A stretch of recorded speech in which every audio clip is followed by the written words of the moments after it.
I would like to introduce to you the Evangelical Lutheran Church of Ingria in Russia. I want to tell you some of her history, explain to you some of her current struggles and prayer needs, and open for you some of her great possibilities. The history of Lutheranism in Russia goes back to the 1560s, when Lutheran Livonian prisoners of war were brought back to Russia under Ivan the Terrible. The history of the Evangelical Lutheran Church of Ingria in Russia starts a few decades later at the beginning of the 1600s, when the first Lutherans settled in Ingermanland, the geographical area bordered by Estonia on the east, Lake Ladoga on the west, Finland on the north, and the Luga River on the south, an area about one-third the size of the state of Missouri. It is from this beginning in Ingermanland, otherwise known as Ingria, that the Lutheran Church of Ingria gets her name. At the beginning of the 1700s, when Ingermanland became part of the Russian Empire, Peter the Great was kind to the Lutheran population and encouraged more Lutheran settlers to come to Russia. Many of the reforms Peter instituted in the Russian Orthodox Church were actually modeled on the Lutheran Church, including that under Peter, Orthodox priests were required to memorize Luther's small catechism before they could graduate the seminary. Under the Tsars, Lutheranism flourished, so that by 1917, Lutherans owned over 1,700 church buildings, over 2,000 schools, hundreds of parsonages, hospitals, and other concerns.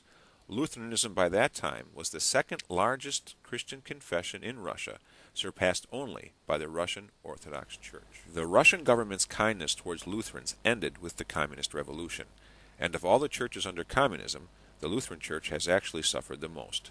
While some Orthodox monasteries and churches were allowed to remain open, and while the KGB allowed and even encouraged some Baptist groups and Pentecostals to operate as a way of undermining the predominant Orthodox theology of the culture, Lutherans were systematically and ruthlessly deported, imprisoned or shot, and their buildings either destroyed or converted for secular use, as warehouses, dance halls, theaters, factories, swimming pools, and the like.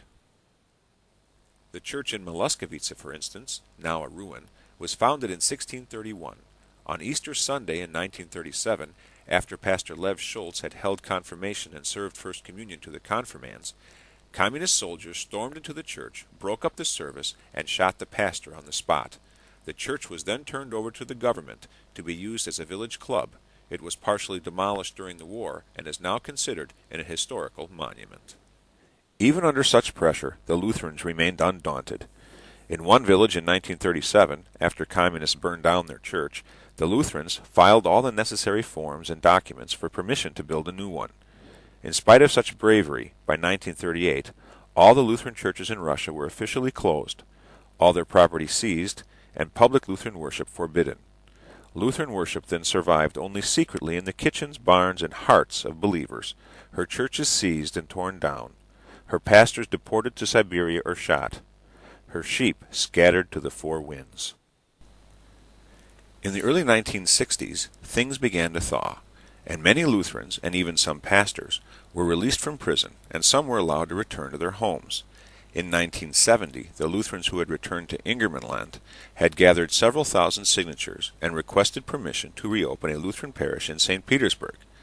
As the communist government was in the midst of serious trade talks with Europe and needed some positive propaganda to demonstrate its openness, Premier Minister Kosygin agreed to allow the Lutherans to open two parishes, but not in St. Petersburg, which was considered too large a concession. The first of these parishes was reopened in 1976 in Petrozavodsk, Karelia. The second was opened in 1977 in Pushkin, both legally under the bishop of the Estonian Lutheran Church, as Estonia was still part of the USSR.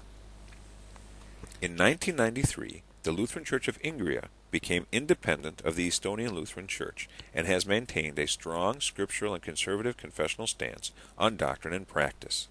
Also in 1993, many foreign missionaries began to come to Ingria's aid, and over the past 13 years have helped the church to grow to almost 80 parishes and 100 preaching stations spread throughout Russia, one as far west as Narva, Estonia, and another as far east as Chita in Siberia.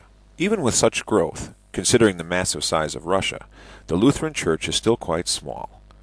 And even maintaining such a small church, spread over 6 of the 11 time zones in Russia, is a difficult task. The church faces the massive task of rebuilding 350 years of physical infrastructure and leadership infrastructure destroyed under communism. as it seeks not only to regain its rightful historical place as a leading Christian confession in Russia, but to spread the gospel to all those within the Russian Federation and beyond. As far as the physical infrastructure, luckily some of these historic Lutheran buildings survived the communist destruction, and some of these have been returned to the Church. 70 years of communist oppression practically wiped out the memory of Lutheranism from the mind of the Russian people. When the Church has the possibility to receive back one of its historic buildings, it can ill afford to refuse the gift.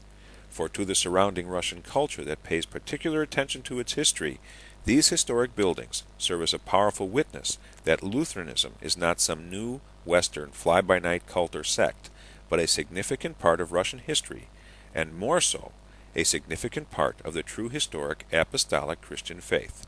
In that light, such historic buildings are an invaluable tool for spreading the gospel into the Russian culture. The government, however, does not return these buildings without a catch. If the Church refuses to accept a building, the government can then tear it down or sell it to whomever, and its witness is lost to the Church forever. But when the Church accepts such a gift, she is then required by law to restore the building back to its pre-communist condition, and then often maintain that building as a historic monument, complete with paying the legally required fire marshals and security people at her own expense. If the building is not restored in the required time frame, the government can then reseize it and sell it. Again, it is lost permanently to the Church. In some cities where a historic building has been destroyed, and the local congregation has proof and enough clout, the government will sometimes return a piece of historic land in that city as compensation, a corner of an old Lutheran cemetery, for instance, and allow the Church to build a new building, but again with the requirement that the project be completed within a certain time frame.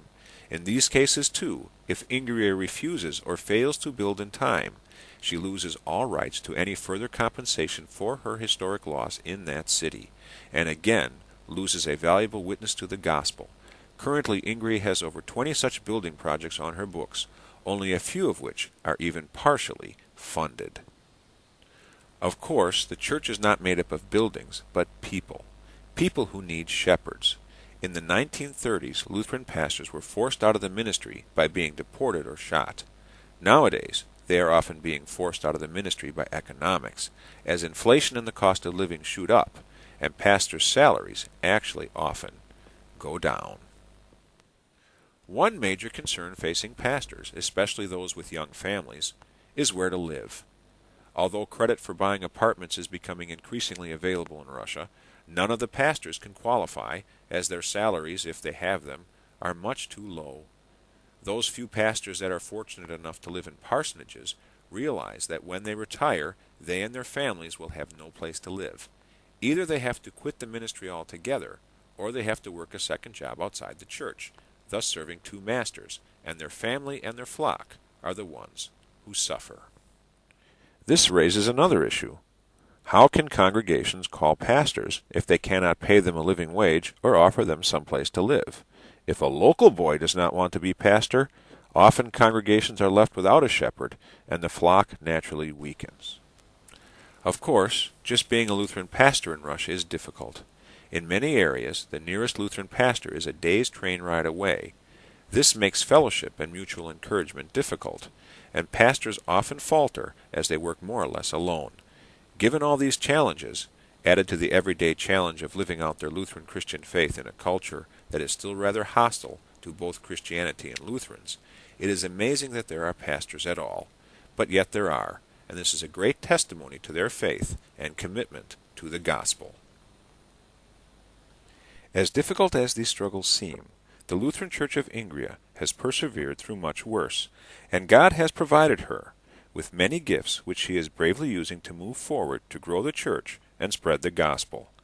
She has her own seminary that is now internationally accredited to grant a Bachelor's of Divinity degree. She has an active diaconal committee that has established retirement homes, works in orphanages, set up medical clinics, and so forth. She has an active media ministry with her own radio studio which pre-records Lutheran and church-related programming, and she publishes a regular journal. She also has her own missionary committee, which is currently focused on strengthening the existing parishes and equipping them to expand their own outreach. She has a vibrant children's and youth committee, which is busily planting and overseeing youth ministries and Sunday schools in Ingrian parishes across the country. And INGRIA is actively involved in pro-life ministry in Russia. The Evangelical Lutheran Church of Ingria in Russia, by the grace and with the help of God, has survived the communist purges, gulags, and oppression, and is moving forward. Pray for her needs, pray for her pastors, pray for her leaders and members, pray for her strengths, pray for her future, pray for her witness to the Lord. For more information concerning the Evangelical Lutheran Church of Ingria, her various ministries, her prayer needs, and mission opportunities, please contact the Lutheran Church of Ingria's Missionary Committee at the addresses on your screen.